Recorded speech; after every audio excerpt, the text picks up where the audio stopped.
कौन से हक की बात कर रही हो तुम? जब भी तुम्हारे करीब आता हूँ मरने वाली हो जाती हो तुम। जान अटक जाती है तुम्हारी, सांस तक रोक लेती हो।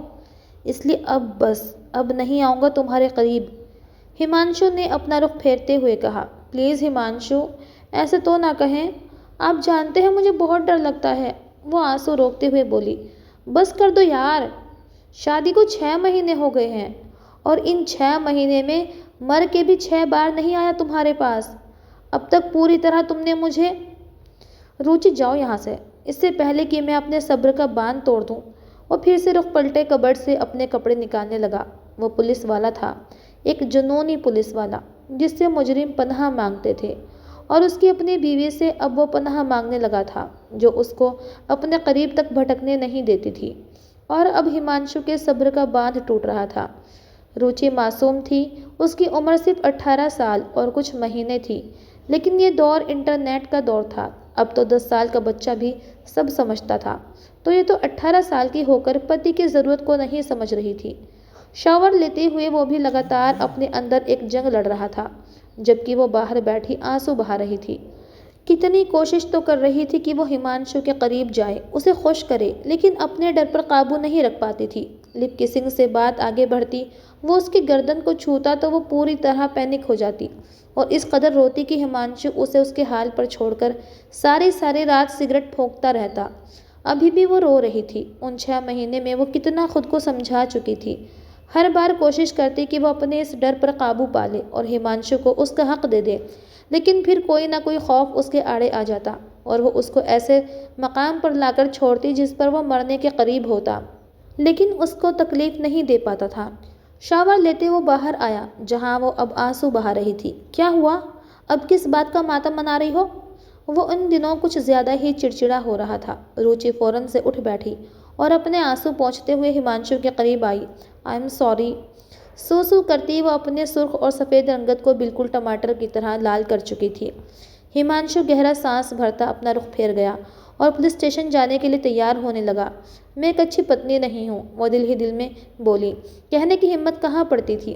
कहाँ वो 18 साल की नाजुक से चिड़िया और कहाँ वो 6 फीट से निकलता लंबा चौड़ा 29 साल का बॉडी बिल्डर जिस्म वाला यूनानी देवताओं जैसा हुस्न रखने वाला जवान मर्द था। उसकी तरफ रुचि तो नज़र भर के देखने से भी डरती थी। अब प्लीज़ रोना बंद करो, मुझे देर हो रही है, जाओ नाश्ता लगाओ। वो थोड़ा धीमे लहजे में बोलते हुए बेल्ट लगा रहा था। रुचि और हिचकियों से रोने लगी। रुचि, अब तुम मुझे टीज़ कर रही हो, जानती हो गलती भी तुम्हारी है और रो के मुझे ही सज़ा देती हो। वो जज होने लगा। आप नाराज़ हो रहे हैं, वो मुश्किल से बोली। हिमांशु ने चाहा उसे कह दे कि मेरे नाराज़ होने से कौन सा तुम्हें फ़र्क पड़ना है, लेकिन उसकी नीली कांच सी आंखों में लाल डोरे देखता वो खुद पर जब्त कर गया। नहीं हूँ नाराज़, जाओ शाबाश, नाश्ता रेडी करो, वरना सारा दिन भूखा रहना पड़ेगा। अब की बार बहुत नरमी से बोला तो रुचि के चेहरे पर उसी लम्हे मुस्कान सजी। मैं बस 2 मिनट में तैयार करती हूँ, आप नाश्ता करके जाइएगा। वो फिर से कहती बाहर भागी, जबकि हिमांशु दुख भरी आह भर के रह गया। काश इसी तरह तुम भागती हुई मेरे पास बिस्तर पर कभी आओ और कहो आज। वो फिर से वही सोच पालने लगा। बस कर दे यार डीएसपी हिमांशु, वरना इन्हीं सोचों में घिर के एक दिन तूने दुनिया से ही कट जाना है। वो खुद पर परफ्यूम का छिड़काव करता बाहर आया, जहाँ किचन से उसकी रुचि की हंसने की मुस्कुराने की आवाज़ आ रही थी। ज़रूर अपनी बेस्ट फ्रेंड प्लस ननद शालिनी के साथ मोहब्बत से बातें कर रही थी और दोनों मिलकर नाश्ता रेडी कर रही थी। वो सरिता जी के पास डाइनिंग टेबल पर चेयर घसीट कर बैठ गया। आज तो मेरा राजकुमार बहुत सुंदर लग रहा है। भगवान मेरे बच्चे को बुरी नज़र से बचाए। उन्होंने उसकी बलाएं ली। हर माँ को अपना बेटा ऐसा ही लगता है, बस बेटियां ही नहीं कुछ लगती। बाहर आते हुए शालिनी ने अपनी माँ का जुमला उचक लिया तो हिमांशु ने मुस्कुराते हुए बहन को देखा। ऐसी बात नहीं है, तुम तीनों ही मेरी आंख का तारा हो। तुम तीनों के होने से ही मेरे घर में रौनक है, जान बसती है तुम तीनों में मेरी। सरिता जी ने मोहब्बत से पास खड़ी रुचि को कहा था तो रुचि भी मुस्कुराते हुए वहीं बैठ गई। मम्मी जी, इस घर की रौनक आपके दम से है, आप हमारी बड़ी हैं, ऊपर वाला आपको हमेशा हमारे सर पर रखे। 18 साल की उम्र में उसकी इतनी समझदारी की बातें सुनता हिमांशु उसे घूरते हुए देखने लगा। सब कुछ पता था उसको, सिवाय एक काम के। और फिर से खुद को ट्रैक से उतरता महसूस करते हुए अपनी माँ की तरफ रुख किया। मम्मी, आज वापसी पर थोड़ा देर हो जाएगी, कुछ ज़रूरी केसेस हैं, उन पर काम करना है। लेकिन बेटा, आज तो तुम्हारी विद्या आंटी आ रही हैं और उन्होंने स्पेशल कहा था कि उन्हें हिमांशु से मिलना है। शायद कुछ ज़रूरी काम भी है उन्हें तुमसे। सरिता जी ने याद आने पर हिमांशु को कहा, विद्या आंटी सरिता जी के बचपन की दोस्त थी। वो दोनों एक दूसरे को बहनों की तरह चाहती थी। चलो ठीक है मम्मी, वो कौन सा आज ही चली जाएंगी, कुछ दिन तो रहेंगी ना। नाश्ता करते हुए वो अपनी जगह से उठा था, जबकि रुचि उसी टाइम भागते हुए कमरे में गई और उसका वॉलेट, मोबाइल और कीज़ उठाए बाहर आई। रुचि से चीज़ें लेते हुए उसने सरसरी से कहते माँ को बाय कहा। अब रुचि को देखा, जिसकी नज़रें उसके चेहरे को तपा रही थी। हाँ, ये भी है तुम्हारी आंटी, कुछ दिन शायद यहीं रहे। चलो ठीक है, फिर भी बेटा जल्दी आने की कोशिश करना। पता है ना, घर में जवान बहन जवान बीवी है और तुम एक ही मर्द हो घर में, इस घर के रखवाले। सरिता जी फिर भी उसे नसीहत करना ना भूली और वो हाँ में सर हिलाता हुआ गेट की तरफ बढ़ा। रुचि भी उसके पीछे ही लपकी। हिमांशु, आप ये केस तो लेकर नहीं गए? वो जल्दी से बोली। हाँ जानता हूँ, जानबूझकर छोड़कर आया था ताकि तुम आओ मुझे देने। आगे बढ़कर उसके हाथ से केस लेते हुए उसके नाक के साथ अपनी नाक रब की। उसकी खुशबू को इनहेल करता वो पीछे हटता अपनी गाड़ी की तरफ बढ़ गया, जबकि उस पल रुचि ने तो अपनी सांस ही रोक ली। वो जा चुका था, अपनी खुशबू उसके इर्द गिर्द छोड़ गया था। रुचि मुस्कुराते हुए वापस अंदर आई। उसे लग रहा था सब कुछ ठीक चल रहा है। एक अच्छा घर, प्यार करने वाला पति, प्यार करने वाले रिश्ते। वो खुद पर रश्क करती थी, लेकिन ये नहीं जानती थी कि बहुत जल्दी ये सब कुछ उसके लिए आजमाइश बनने वाला है। वो उन्हीं सब चीज़ों से आजमाई जाने वाली है, क्योंकि ऊपर वाला देकर के भी आजमाता है और लेकर के भी। अब देखना यह था कि रुचि इस आजमाइश पर खरा उतरती है या नहीं। वो जैसे ही पुलिस स्टेशन पहुंचा तो एक केस के सिलसिले में उसे शहर से बाहर जाना पड़ गया और फिर तकरीबन उसका सारा दिन वहीं गुजर गया। रात को काफ़ी लेट पहुंचा और जानता था कि सरिता जी उससे नाराज़ होंगी, लेकिन वो भी क्या करता, उसकी भी मजबूरी थी। वो एक डीएसपी अफसर था, उस पर सिर्फ अपने थाने का नहीं और थानों की भी जिम्मेदारियां थीं। टीवी लॉन्च से निकलते हुए उसकी निगाह सोफे पर सोई हुई रुचि पर जा ठहरी। यकीनन उसका इंतज़ार करते हुए ही सोई थी। उसके हाथ में रिमोट पकड़ा हुआ था और एलईडी ऑन थी। वहाँ पर कार्टून देखकर हिमांशु गहरा सांस भर गया। वो चाहता था कि उसकी बीवी बड़ी हो जाए, लेकिन उसकी बीवी अभी भी कार्टून देखती थी। कैसे बड़ी हो सकती थी? उसके हाथ से रिमोट टेबल पर रखता हुआ उसे देखे चला गया। चौदहवीं की चांद की तरह उसका चेहरा चमक रहा था। एक अजीब सी चमक उसके चेहरे पर थी। उसे देखकर हमेशा ही हिमांशु उसमें खो जाता था। कुछ खास तो था उसके चेहरे में, वो खुद भी नहीं जानता था। उसके बालों की लटों को उसके चेहरे से पीछे करते हुए वो उसे देखे जा रहा था कि वो हल्का सा कसमसाई और अपनी आंखें खोली। अरे हिमांशु, आप आ गए? मुंदी मुंदी आंखों से हिमांशु की तरफ देखा। उसकी आंखें नींद से भारी देख हिमांशु का दिल डूब गए उभरा था। वो दिल ही दिल में सोच रहा था कि उसकी बीवी बेइंतहा खूबसूरत है, मासूम है, पवित्र है। आपके लिए खाना लगाऊं? मुश्किल आंखें खोलती हुई हिमांशु से बोली। हिमांशु ने एक झटके से उसे अपनी बाहों में भर लिया। खाना खाकर आया हूँ, सिर्फ सोना है, तुम्हें अपने सीने में भींचे हुए। वो उसे बाहों में लिए रूम में ले आया। हिमांशु, पक्की बात है ना, सोना ही है ना? हमेशा की तरह वो तसल्ली कर रही थी। हिमांशु उसकी बात पे मुस्कुराते हुए बोला, मेरी जान, सोना ही है। अपनी बीवी के नाजुक मिजाज को समझ सकता हूँ, लेकिन मैं हक करके सोना चाहता हूँ। उसे बिस्तर पर लिटाते उसके माथे को चूमते हुए वो बाथरूम का रुख कर गया, जबकि रुचि की नीली कांच सी आंखें मुस्कुरा दी थीं। जब तक हिमांशु इजी ड्रेस पहनकर वापस आया, रुचि गहरी नींद में जा चुकी थी। हिमांशु सभी लाइट्स ऑफ करते हुए धीरे से उसके पास लेटते अपने और उसके ऊपर कंफर्टर उड़ाता उसकी बैग को अपने सीने के साथ जोड़ गया। उसका पूरा जिस्म शरारों से भर गया और उसकी बैग गर्दन पर अपने नाक रब करता वो आंखें मूंद गया।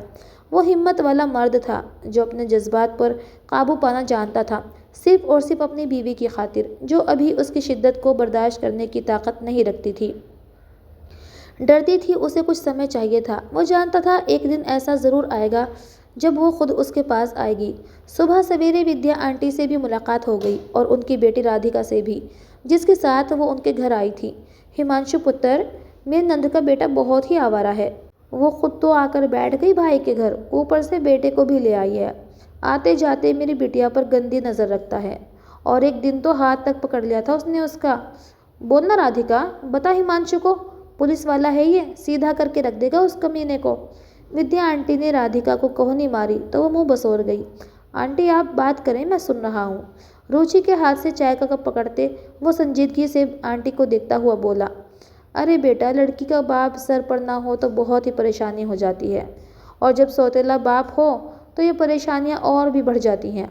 विद्या आंटी की शर्मा जी से दूसरी शादी थी, इसलिए वो ज़्यादा ध्यान से रहती थी, और बेटी उनके पहले पति से थी। सभी उनके हालात से वाकिफ थे। बस बेटा क्या बताऊं, इज्जत बची रहे इस वजह से मजबूरन राधिका को लेकर मुझे यहाँ आना पड़ा। कितने दिनों के लिए आई हैं राधिका वो तुम्हारे घर? सरिता जी ने गंभीरता से कहा। क्या पता, वो तो जब भी आती है डेरा ही जमा कर बैठ जाती है। हर बार अकेली आती थी, इस बार अपने आवारा बेटे को भी साथ ले आई। विद्या आंटी ने लंबा सांस भरते हुए कहा, आप फिक्र ना करें, मैं देखता हूँ क्या हो सकता है। बाकी इसे आप अपना घर समझें, जितने दिन यहाँ रहना चाहें आराम से रहें। हिमांशु ने मोहब्बत से आंटी को देखते हुए कहा और उठ खड़ा हुआ। रुचि हमेशा की तरह भागते हुए उसकी सारी चीज़ ले आई। अरे बेटा, खुश रहो, आबाद रहो, ऊपर वाला तुम्हारी ज़िंदगी में जल्दी से नन्हा फूल खिला दे। मेरी बहन भी अपने आंगन के फूल को देखने के लिए तरसती होगी।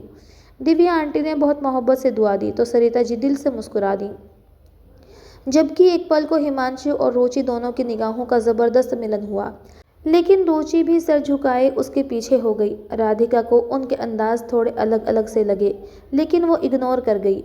आपकी कीज़, वो हमेशा की तरह कीज़ उसके सामने करती बोली तो वो पलटा, जानता हूँ तुम्हारे पास है। वो कीज़ उसके हाथ से लेता उसके नाक के साथ रब करता गाड़ी की तरफ गया। रुचि के चेहरे को एक दिलकश मुस्कान ने छुआ। यही वो लम्हा होता जिसमें वो जीती थी। ये लम्हा सिर्फ उसका था, हिमांशु की तरफ से रोज़ दिया गया तोहफा जिस पर वो अपना हक समझती थी। और अब आदत सी हो गई थी, और आदत तो इंसान को कहीं का नहीं छोड़ती। घर में 2 लोगों का इजाफा हो गया था, जिस वजह से घर का माहौल थोड़ा मुतासिर हुआ था। अब शालिनी और रुचि के बीच राधिका भी हुआ करती थी।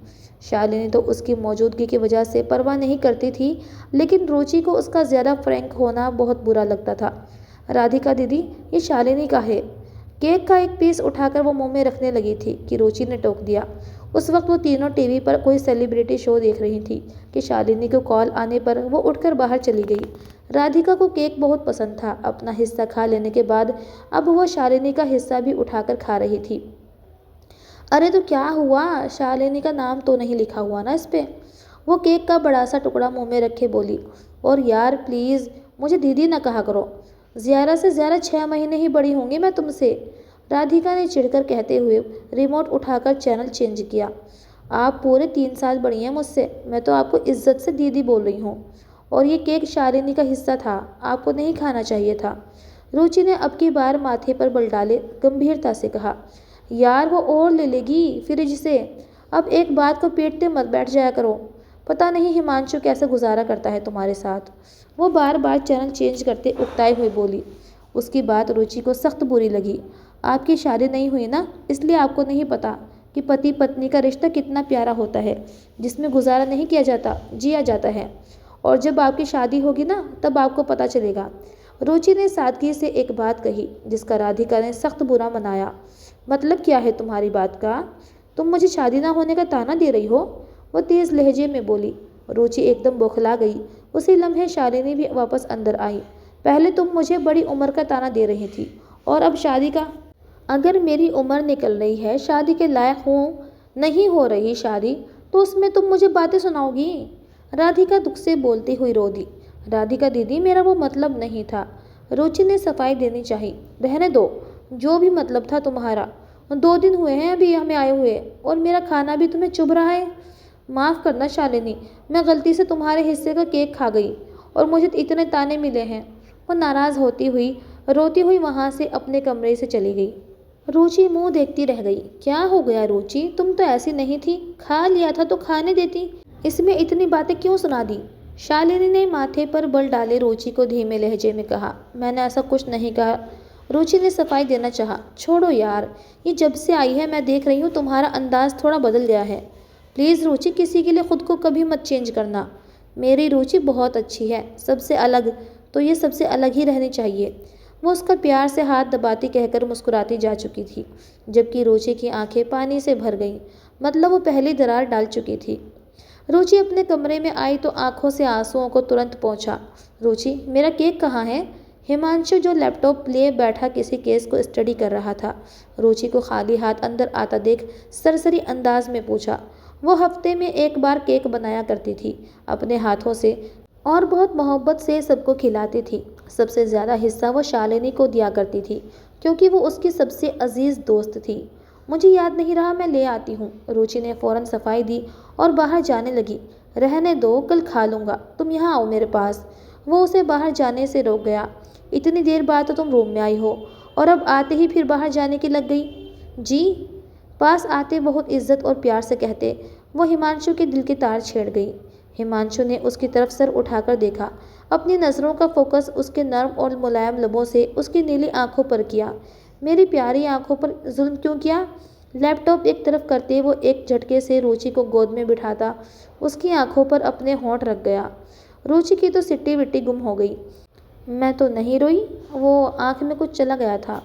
वो नींद आ रही थी ना, तो आंखें ऐसी लग रही हैं। मैं सो जाऊं? वो मासूमियत के सारे रिकॉर्ड तोड़ती एक पल में हिमांशु का मूड ख़राब कर गई। एक जी चाहा बेड के दूसरी तरफ ज़ोर से उसको पटक के रख दे ताकि उसे सोने का मतलब समझ आ जाए, पर फिर अपनी बीवी की नाजुकी महसूस करता वो धीरे से उसे वापस खड़ा कर गया। सो जाओ, मुझे कुछ काम है, वो गंभीरता से कहता हुआ उठकर सोफे पर चला गया। रुचि ने झट से लाइट्स ऑफ की और सोने की तैयारी की। उसकी इतनी तेज़ी देखते हिमांशु लब भींच गया। गहरा सांस भरते वो अपना फोकस लैपटॉप पर करने लगा जो अब नामुमकिन सा लग रहा था। सामने कमसिन नाजुक सा वजूद उसका था जिस पर वो पूरा अधिकार रखता था। वो उसे बाहों में लेने के लिए तरस रहा था और वो उस बात से अनजान तो ना थी। गुस्से से लैपटॉप बंद करते वो दराज से सिगरेट तलाशने लगा। क्या ढूंढ रहे हो हिमांशु? नींद से भरी आवाज़ पे उसके लब भींचे। सो जाओ चुप करके, जो चाहिए होगा मैं खुद ढूंढ लूँगा, तुम अपनी नींद खराब मत करो। वो उस पर तंज के तीर चलाता सिगरेट और लाइटर लिए टेरेस पर चला गया। उस वक्त उसके दिमाग में सिर्फ शोले भड़क रहे थे। उसको उम्मीद थी कि वो शायद उसे मनाने टेरेस पर आएगी। मनाने ना सही उसकी फ़िक्र में आ जाए, पर वो नहीं आई। वो अपने जज्बात पर काबू करते हुए सारे सिगरेट की डिब्बी ख़त्म कर गया, जबकि दूसरी तरफ अपने कमरे की खिड़की से हिमांशु को देखती राधिका के चेहरे को मुस्कान ने छुआ। कोई ना कोई बात ज़रूर है इन दोनों पति पत्नी के बीच। वो आंखें छोटी करके हिमांशु को देखते कमरे की खिड़की बंद कर गई। कुछ देर बाद खुद से लड़ लड़के वो भी कमरे में वापस जाता टेरेस का दरवाज़ा बंद कर गया। आप चुप चुप क्यों हैं? वो उसके पास होते हुए पूछ रही थी, जबकि वो बहुत खामोशी से पुलिस स्टेशन जाने के लिए तैयार हो रहा था। वो उसे नज़रअंदाज करते बालों में कंघी फेरने लगा। हिमांशु, वो रूंधे लहजे में बोलती हुई उसके पास हुई। दूर रहकर बात करो मुझसे रुचि। वो आज पहली बार उसे अपने करीब आने पर टोक गया था। रुचि की आंखें आंसुओं से भर आईं। अब फिर वही ड्रामा। मेरे सामने झूठे आंसू मत बहाया करो रुचि, क्योंकि मैं अच्छी तरह जानता हूँ तुम्हें सिर्फ मुझसे खुद को बचाना होता है, मेरे कुर्बत से बचना होता है। बाद में तुम्हारी हंसी और कह कहे नहीं रुकते, पूरे घर में गूंज रहे होते हैं। बेवकूफ़ समझा हुआ है मुझे। हिमांशु आज गुस्से में भरा हुआ था और रुचि उसे सहम के आंसू रोके देखे जा रही थी। बहुत तकलीफ़ होती है ना तुम्हें मेरे स्पर्श से, मेरे छूने से? आज के बाद तड़पोगी मेरे करीब आने के लिए, तब भी ये डीएसपी हिमांशु तुम्हारी तरफ देखेगा नहीं। वो अपनी कह के जाने लगा कि फिर से पलटा। और हाँ, ये रिश्ता मम्मी की मर्ज़ी से हुआ है। उनकी ख्वाहिश थी जो मैं आखिरी सांस तक निभाऊंगा, लेकिन वो जो कहना चाहता था कह नहीं पा रहा था। वो सख्त अल्फाज चाहकर भी इस्तेमाल नहीं कर पा रहा था। आज के बाद मेरे ज़रा सा भी करीब मत होना रुचि, उसी में तुम्हारी बेहतरी है। वो उसे सख्ती से वार्न करता कमरे से बाहर निकल गया, जबकि रुचि पत्थर बनी वहीं बैठी रह गई। नाश्ते के टेबल पर सभी मौजूद थे। रुचि और शालिनी मिलकर नाश्ता लगा रही थी, लेकिन आज बहुत खामोशी थी।